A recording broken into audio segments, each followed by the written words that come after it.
Olá, então vamos continuando nossa aula a partir do capítulo 17, paramos no capítulo 16. O capítulo 17 fala de uma prostituta.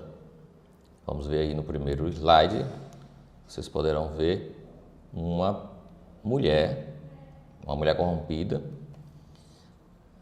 na verdade uma igreja corrompida, é uma das interpretações mais unânimes do livro do Apocalipse, apesar de não haver muita unanimidade no livro do Apocalipse, mas a mulher vestida de púrpura e de escarlate, ou seja, de roxo e de vermelho, montada numa besta, a mesma besta do capítulo 12 e do capítulo 13, só que a besta aqui ela está numa cor vermelha, nessa besta de 7 cabeças e 10 chifres.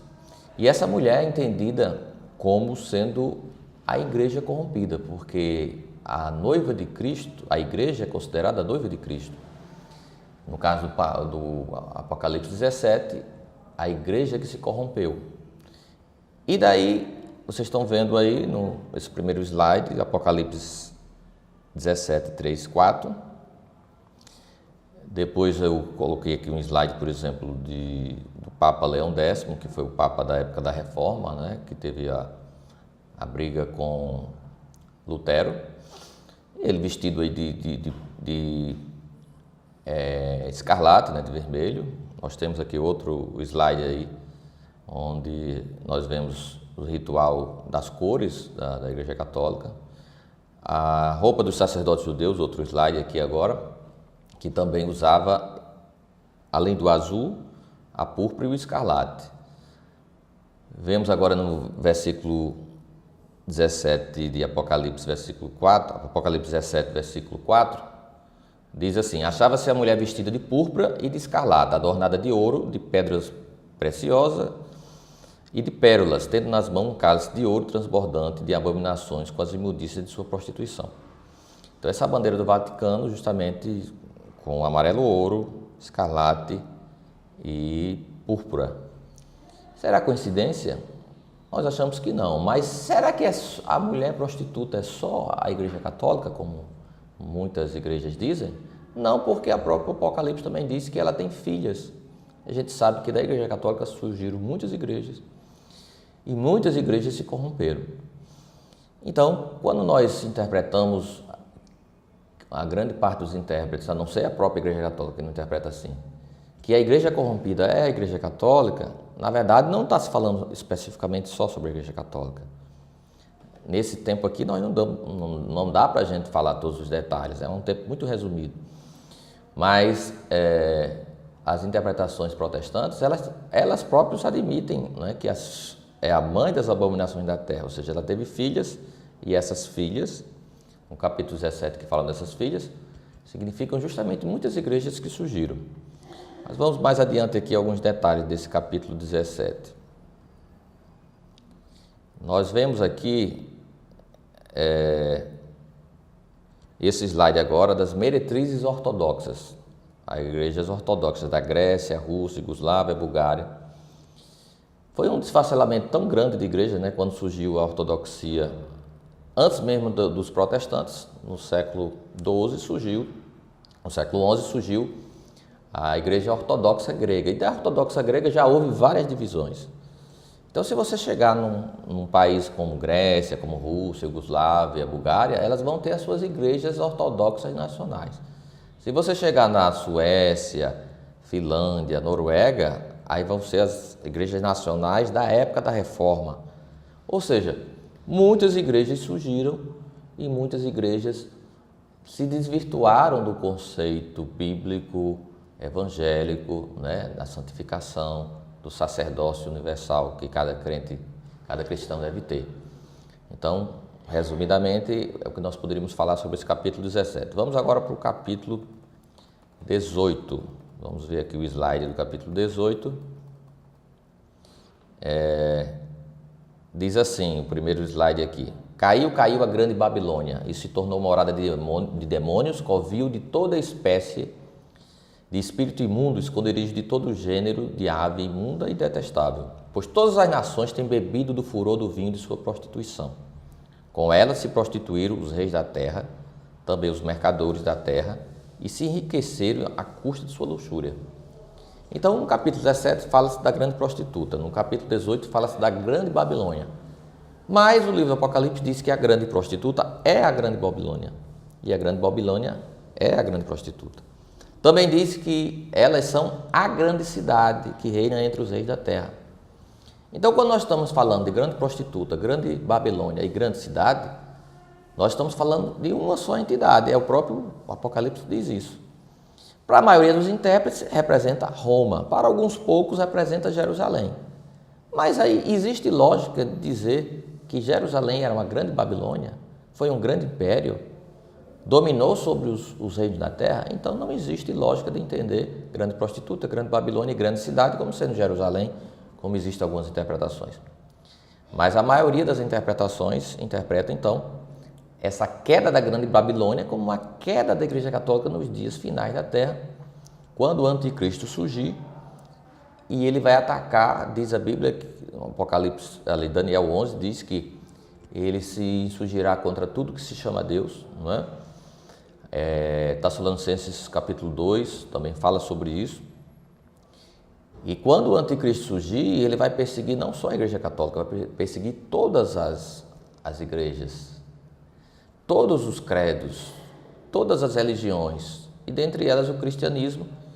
E o grande marco é visto aqui no capítulo 18, uma profecia, assim como aconteceu no 11 de setembro nos Estados Unidos, nas quedas das Torres Gêmeas, acontecerá também nos dias finais, está profetizado um grande atentado na Praça da Grande Cidade, na grande prostituta, a grande Babilônia, que simboliza todas as igrejas que surgiram dela. Vamos mais aqui a alguns detalhes.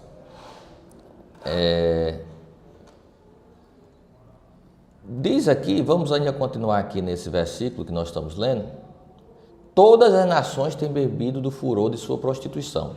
Com ela se prostituíram os reis da terra, também os mercadores da terra, enriqueceram à custa de sua luxúria. Vamos ver isso mais adiante aqui num gráfico aqui que eu vou mostrar, que se encontra aqui, esse aqui que fala do mercantilismo, capitalismo e colonialismo. Nós vemos aqui, nesse gráfico, vocês estão vendo aqui, enriqueceram Bélgica, França, Espanha, Portugal e Itália. Enriqueceram também Inglaterra, Holanda e Alemanha. Por que eu botei também? Porque esses primeiros aqui são países eminentemente católicos. E esses outros, Inglaterra, Holanda e Alemanha, são protestantes. Mas como sabe-se que a gente está falando aqui da grande prostituta, que foi uma entidade que surgiu, a grande prostituta surgiu para ser não só uma igreja específica, mas as outras que saíram delas, não é? Nós vemos que durante a história, essa profecia que se diz enriqueceram todos que possuíam navios no mar, ela é cumprida literalmente na época das grandes navegações. Quando surgiu a primeira fase do capitalismo através das navegações com Portugal, com Espanha e com Inglaterra, nós vemos o avanço do capitalismo no mundo, não é? Do enriquecimento das nações, e é interessante que diz que possuíam navios no mar. Essas nações aqui, né, se caracterizam por essas empreitadas, né, por esse colonialismo que se estabeleceu. Então, nós vemos a profundidade da profecia bíblica. Vamos agora para o capítulo 19, porque é muito resumido. E só no finalzinho diz assim, vamos continuar aqui no finalzinho. Esse slide agora de Apocalipse 18, 21, diz assim: E um forte anjo levantou uma grande pedra, como uma grande pedra de moinho, e lançou no mar, dizendo: Com igual ímpeto será lançada Babilônia, aquela grande cidade, olha, Roma, e não será jamais achada. Então, essa grande pedra é justamente a pretensão que tanto a Igreja Católica como qualquer outra tenha, de ser a pedra, como Jesus disse: Pedro, tu és pedra, e sobre esta pedra edificarei a tua igreja. Então, se compara no Apocalipse 14, vamos ver o outro slide aqui depois desse, a pedra de moinho, né? Temos dois slides, vamos ver aqui para esse segundo, o anjo jogando, não é? A pedra de moinho, essa pretensão daquela que se achava rainha, como diz aqui no livro do Apocalipse, capítulo 17 e 18, sendo jogada do mar. Vamos agora ver o capítulo 19. Então, pessoal, vamos observar o seguinte: a maioria dos intérpretes já entende, aqueles que acreditam que há duas fases na vinda de Jesus. Nós falamos agora que para uns o arrebatamento aconteceu antes do primeiro selo, para outros aconteceu no sexto selo. Então, para esses que acreditam que existem as duas fases, eu também acredito assim, já veio a igreja, já na glória, já existe o arrebatamento. E aqui no capítulo 19, nós vemos as bodas do Cordeiro. Do versículo 1 até o versículo 10, a igreja já está aqui. É uma das razões de se acreditar nessas duas fases, porque a igreja é vista aqui. E ela vai descer com Cristo no versículo 11 de Apocalipse 19. E nós vamos ver agora esse outro slide aqui. Veja agora esse outro slide. Eu vou ler aqui: a segunda vinda de Cristo todo olho verá. Veja que eu vou ler agora o versículo 11 de Apocalipse 19. Vamos lá. Esse slide aqui onde Cristo vem montado num cavalo branco, com o nome Rei dos Reis e Senhor dos Senhores, aqui é fixado na sua coxa direita. Veja esse slide. E vi o céu aberto, eis que um cavalo branco, e o que estava sentado sobre ele chama-se Fiel e Verdadeiro, e julga e peleja com justiça, e sua boca saiu uma grande espada, para ferir com ele as nações, e ele as regerá com vara de ferro. Ele mesmo é o que pisa o lagar do vinho do furor e da ira de Deus e da ira do Deus Todo-Poderoso. Então veja só, que interessante. Aqui se fala de uma espada para ferir as nações. Essa é a guerra tão falada em vários versículos da Bíblia, como Ezequiel 38, 39, Zacarias 14. O próprio Apocalipse 14, no final, fala dessa guerra na sexta voz de Apocalipse 14. Ele compara isso a um lagar. Aqui é falado que essa segunda vinda, onde Jesus desce à terra, é um lagar. Novamente se fala aqui do lagar. Esse lagar é descrito também em Isaías 34, Isaías 63, que é a guerra final. Zacarias 13 também fala desse ajuntamento de nações que vem contra Israel. Então, isso não é uma coincidência. Nós vemos toda a perfeita ciência da profecia bíblica. E a gente vê aqui que também, quando Cristo descer, ele vem para reinar e reger as nações com vara de ferro. Olha aí, novamente a necessidade do milênio. Isaías 2 fala dessa vara de ferro. Apocalipse 2, 26 e 27 fala-se também que aquele que vencer há de reinar com Cristo sobre as nações com vara de ferro. Nós que venceremos, nós que seremos arrebatados, nós que estaremos no corpo glorioso, estaremos reinando com Cristo no milênio. Isso é muito claro. Como é que se pode se excluir o milênio? Porque se não existisse o milênio, como é que se regeria com vara de ferro as nações? Ou seja, ainda com uma certa dureza. Porque a Bíblia diz que na Nova Jerusalém não haverá tristeza, morte, angústia nem dor. Então ainda haverá essa necessidade desses 1000 anos que Apocalipse 20 fala e que alguns querem simbolizar, não é? Que alguns dizem que isso não existe no livro do Apocalipse. Mas nós sabemos sim que existe essa realidade do milênio. Vamos agora então para o capítulo 20. No capítulo 20, diz assim: vi descer um anjo que tinha a chave do abismo e uma grande cadeia na sua mão. Então, aqui, esse versículo aqui, Apocalipse 21, é justamente a prisão de Satanás. Vamos ver o versículo 2. E prendeu o dragão, a antiga serpente, que é Satanás, que é diabo e Satanás, e amarrou por 1000 anos. Então, nós estamos aqui, é mostrado duas vezes aqui, no Apocalipse 20, a realidade desses 1000 anos. Esses 1000 anos são literais, a igreja primitiva entendia como literais. Alguns, como Agostinho, simbolizaram isso, Santo Agostinho, no século IV, mas no começo a igreja entendia isso como literal. Existe após o arrebatamento da igreja. No versículo 2 diz: e prendeu o dragão, a antiga serpente, que é o diabo de Satanás, e amarrou por 1000 anos. Apocalipse 22. Então isso é uma realidade clara, mostrada aqui nesse versículo, mostrado mais adiante também, fala desses 1000 anos.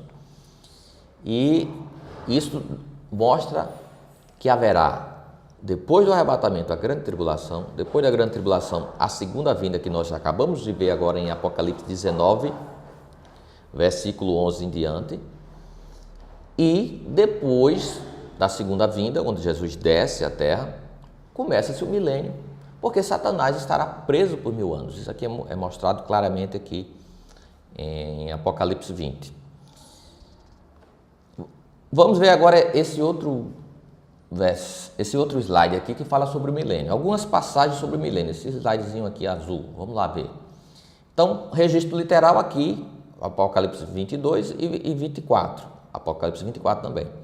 Vara de ferro, falei há pouco, Apocalipse 2, 26 e Apocalipse 19, 15 fala sobre essa vara de ferro, a necessidade de haver ainda esse ajuste sobre as nações. Até porque lá em Zacarias 14 diz assim, que a nação que não vier adorar em Jerusalém, Deus não mandará chuva sobre essa nação. Então isso mostra o quê? Que esse tempo não houve e mostra assim que existe uma continuidade de tempo. Apocalipse 7 também fala dessa continuidade, Apocalipse 8, aliás, Daniel 7 também fala dessa continuidade de nações, Daniel 8 também, ou seja, desse tempo que as nações ainda estarão aqui na terra após a última besta ser vencida.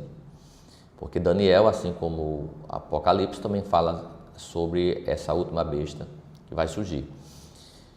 Então, o 3, o louvor das criaturas após o milênio, Apocalipse 5 e 13.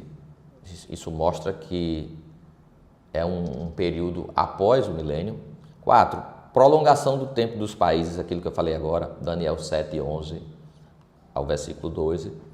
Uma religião na terra única, Isaías 19, 21 e 25. Isso nunca aconteceu e só vai acontecer no milênio. A adoração em Jerusalém, Zacarias 14, 17, que falei há pouco, que a nação que não vier adorar em Jerusalém, Deus não mandará chuva sobre ela. Os peixes no milênio, a Bíblia fala de uma profecia literal, não é simbólica, né? Em Isaías 2:2, que vai surgir que de Jerusalém será o lugar onde se adorará o Senhor, será o monte que será estabelecido, de um terremoto que acontecerá lá, se tornará o monte mais alto, sairá um rio, que vai nascer lá em Jerusalém, justamente onde hoje é o monte do templo. Em Ezequiel 44, 46 vai falar sobre esse tempo, sobre esse tempo e sobre esse templo, e vai falar também sobre esse rio que vai regar o Mar Morto, e o Mar Morto vai ser possível haver peixes, coisa hoje que não é possível devido à salinidade do Mar Morto. Então isso não é simbolismo. A guerra no fim do milênio. Milênio, a Bíblia fala ainda de uma outra guerra, ou seja, onde Satanás será solto e as nações virão novamente pelejar em Jerusalém. Então, são muitos versículos que mostram o milênio. Vamos agora para o capítulo 21. Antes do capítulo 21, deixa eu só mostrar esse outro slide aqui, ó. O templo do milênio de Ezequiel. Olha que slide bonito, essa é a representação de que Ezequiel viu sobre esse templo e esse templo também, não é? Então, isso aí está. Esse templo nunca existiu, então é algo que a palavra de Deus não volta vazia, a palavra de Deus, passarão os céus e a terra, mas a palavra de Deus não há de passar e há de se cumprir esse tempo, e esse templo do milênio. Vamos agora para o versículo 21, nós estamos já chegando aqui, próximo do fim. Sim, eu não poderia deixar de falar aqui no capítulo 20 do julgamento, não é? Deixa eu só falar aqui rapidinho. Diz aqui Apocalipse 20, 11. Vi um grande trono e o que estava sentado sobre ele, cuja presença fugiu a terra e o céu, e não se achou lugar para eles. Aí vamos lá, mais adiante. Esse outro slide agora. E se alguém não foi achado escrito no livro da vida, esse foi lançado para dentro do lago do fogo. Então aqui é justamente o juízo final. Aqui são toda a indagação humana de que se Deus vai fazer justiça das coisas que aconteceram na terra, está descrito aqui. Chegará um dia do grande trono branco, onde todos estarão diante do trono de Deus e serão julgados. Os que fizeram bem sairão para a ressurreição da vida. É os que participaram já da primeira ressurreição. E os que são da segunda ressurreição, que é aqueles que a Bíblia diz aqui em Apocalipse 24, que também é a segunda morte, esses sairão para a ressurreição da condenação e irão ser jogados no lago de fogo, como diz a Bíblia. Agora sim, vamos para o capítulo 21. E aqui no Apocalipse 21, o primeiro slide diz assim: não vi santuário, porque o seu santuário é o Senhor. Ao vencedor, Apocalipse 21, 22. Apocalipse 3,12 diz assim: ao vencedor faloei coluna no santuário do meu Deus, e daí jamais sairá. Então, na verdade, é uma representação, quando chegasse na eternidade, nós não teremos mais santuário, né? Nós teremos uma representação aqui no Apocalipse 3,12, diz que nós seremos como se fosse coluna do santuário de Deus. Mas não haverá mais um santuário, né? O próprio Nova Jerusalém já será esse santuário. Vamos ver aqui outro versículo, Apocalipse 21, 10. E levou-me em espírito a um grande e alto monte e mostrou-me a grande cidade, a Santa Jerusalém, que descia do céu. Então, quando houver o juízo final do Apocalipse 20, acabado esse juízo, a cidade espiritual vai descer no novo céu e nova terra, como está aqui nesse slide que nós estamos lendo agora de Apocalipse 21 e 10. Então, essa realidade do reino espiritual, isso não é simbolismo. Tem muita gente que simboliza tudo, ou tem gente que acha tudo literal. Mas aqui sim, há uma realidade do reino espiritual, de uma cidade santa, a Santa Jerusalém, a grande cidade, a Santa Jerusalém, que vai descer do céu e vai descer no novo céu e nova terra, que é descrito no Apocalipse 21, versículo 1. Então, nessa nova Jerusalém é que nós vamos ter a nossa eternidade. Vamos agora ver o capítulo 22 para terminarmos. No capítulo 22 diz assim, versículo 1 e 2, vamos ver o primeiro slide. Mostrou-me um rio puro da água da vida, claro como cristal, que procedia do trono de Deus e do Cordeiro. No meio de sua praça e de um e do outro lado do rio estava a árvore da vida, que produz 12 frutos, dando o seu fruto de mês em mês, e as folhas são para a saúde das nações. Evidentemente, não haverá mais estações do ano, isso aqui é um simbolismo, porém, nesse versículos 1 e 2 de Apocalipse 22, mostra que haverá um tempo diferente, porque lá não haverá sol. Apocalipse 22 diz aqui que lá não haverá sol, porque o próprio Cristo será o nosso sol, e é o sol que regula as estações, não é? Mas fala-se sim também da realidade da árvore da vida, que é descrita lá desde o Éden, que essa Deus não permitiu que Adão e Eva tocassem. Deus permitiu que eles tocassem na árvore da ciência do bem e do mal, que é o livre-arbítrio, mas da eternidade, que é a árvore da vida, eles não podiam tocar. Por quê? Porque se eles já tivessem tocado da árvore da ciência do bem e do mal, eles já teriam tomado o seu livre-arbítrio, e um mau livre-arbítrio, estariam contra Deus. Então só poderiam ter eternidade através do sacrifício de Cristo, que era o novo Adão, ao qual Cristo vem e restabelece esse contato para nós sermos eternos. Então, eu vou encerrar aqui, é muito resumido, nós não podemos falar todas as coisas, né? Nós vamos contatando com vocês no decorrer das nossas aulas à distância, e mais detalhes estarei dando nas aulas à distância e através das perguntas dos irmãos. Então, um grande abraço, Deus abençoe, amém.